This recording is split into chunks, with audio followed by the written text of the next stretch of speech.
শিরোনাম আরো একবার। কাছাড় কলেজে হিজাব পরা নিয়ে এবিপি ও এনএসইউআই এর দুই দলের ছাত্রীদের মধ্যে সংঘর্ষ, বেশ কয়েকজন আহত।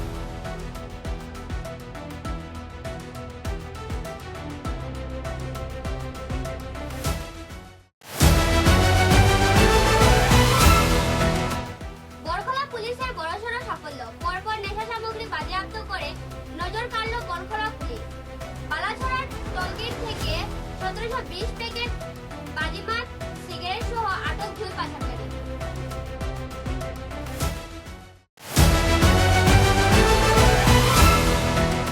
কিশোরনাথ ও ওবিসি মোর্চার রাজ্যের সভাপতি সুভাষ দত্তের উপস্থিতিতে বরখলার 27 জন অসুস্থ হিতাধিকারীর হাতে মুখ্যমন্ত্রীর রিলিফ ফান্ডের চেক।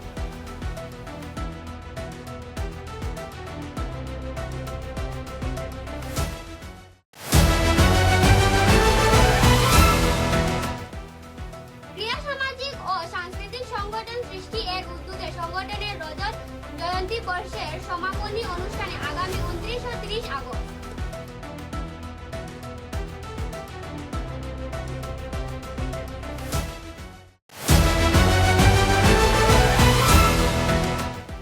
আজ শিলচর 33 নং ওয়ার্ডের অন্তর্গত রামকৃষ্ণ সরণির উন্নয়ন সমিতির পক্ষ থেকে প্রাক্তন বিধায়ক শ্রী দীপায়ন চক্রবর্তীকে সম্বর্ধনা জ্ঞাপন করা হয়।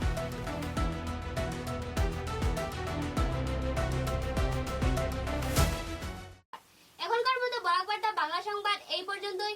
নমস্কার।